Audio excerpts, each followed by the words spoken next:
So hello, ito na naman tayo dahil po ay tayo'y gogora sa labas. So kailangan natin mag-beauty.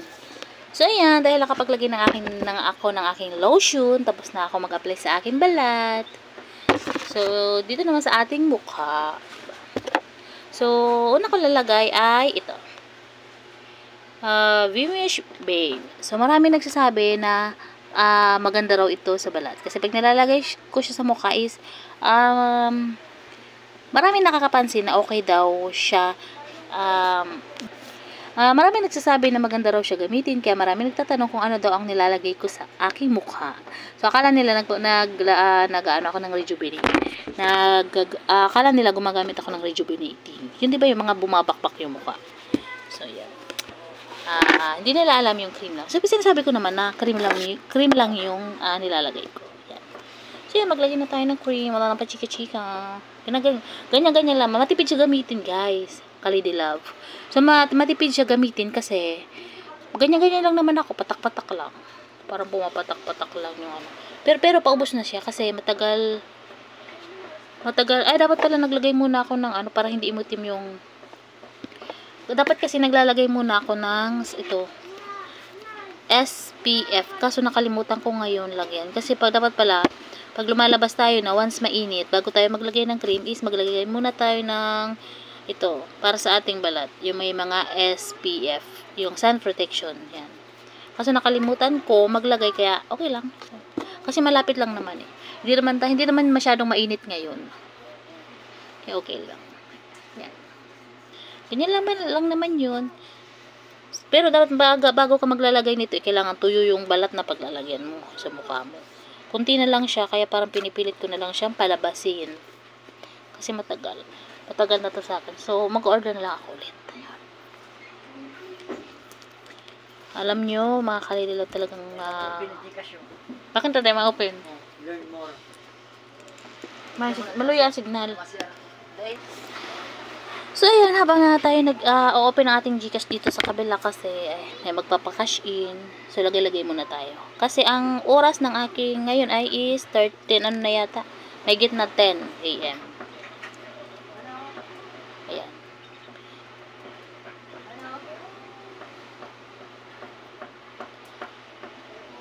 Maglagay-lagay tayo.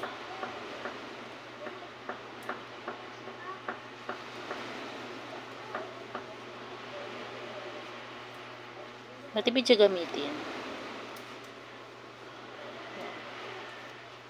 Kasi maubos na din siya kasi matagal na din siya. Kaya order ako. Gastos na naman. Ano ba yan? Gumanda lang, no?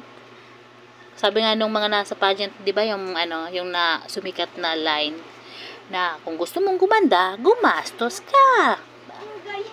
Alam nyo ba yun mga ka-lady love? Yung kasabihan na, sa bakla yata yun. Bakla yata ang nag-ano nun. Nung kasabihan na ganun. So, dito ko na lang siya pinaglalagay kasi sobra yung ano ko. Grabe yung lumabas. So, sayang. Hindi naman siya natigas. So, okay lang naman kung may may lagayan ka ng mga Hindi naman siya natigas. Kaya okay lang na ilagay ko siya dyan. So, mas maputi yung part ko nito. Yan. Dalawang kamay. Kalam. Sobrang laki na mukha ko. Dalawang kamay na yung inaano ko. So, para pantay, lagyan natin dito sa baba. Kasi may sobra lang naman, di ba? So, sayang. Para hindi na siya, baka madumihan pa, hindi ko na siya magamit. So, lagay ko na siya dito. Kasi, pag para matipid ko ang gamit nito, is, nilalagay ko na lang sana dito sa liig ko, foundation. Para mas matipid. Kaso, ayan, lagay ko na pa kasi sumobra. Pwede nyo gawin yun kapag sumobra yung labas dito ng cream na pwede nyo ilagay sa leeg. Huwag na kayo maglagay ng foundation. Ayan. Mapapansin yung damit ko, yan, nalagyan na siya na. Nung nakaraang nakaraang araw pa ito. Kaso, sa washing, di ba, hindi natatanggal. Bayaan mo na siya. Kung mapansin nila, bahala sila. And the next, dahil nakapaglagay na tayo ng cream, wait lang, buksan ko muna. So, ayan, habang hindi pa na-open ang Gcash, maglalagay na tayo ng, so, napansin nyo naman, na, ayan, di talaga na-open ang Gcash. So, mamaya na lang.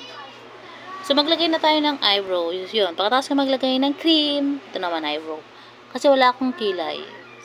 So, kailangan ko natasahan yung eyebrow. Kasi wala akong kilay. So, kailangan natin maglagay nito.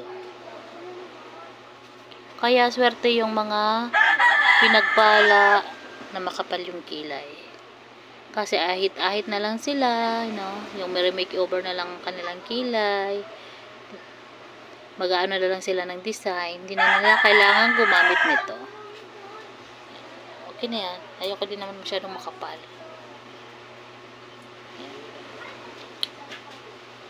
Kilay is life. So, after nito, ito. So, ito kasi mabilis mawala. So, ang gagamitin ko yung sa anak ko.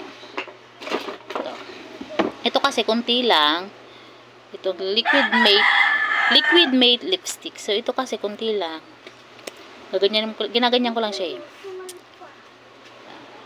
Tapos, kasi ayaw ko na halata na naglagay. Gusto ko yung kulay is natural. Yan. Yung gusto kong lang, parang natural lang yung kulay ng aking lips.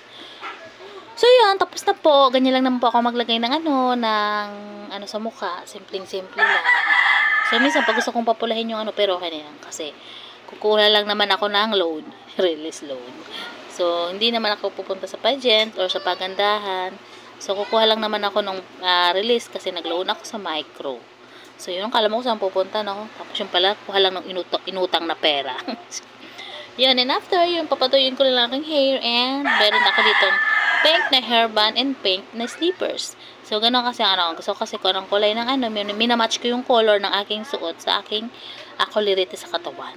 Yun. Pero hindi naman lagi. Minsan lang naman yung mga ganong aspect. So, yan mga ka-lady love. Thank you sa panonood ng aking katarayan. So, yan. Parang mapapagastos naman ako kasi ubos na ang aking cream. So, mukhang kailangan na naman natin bumadget.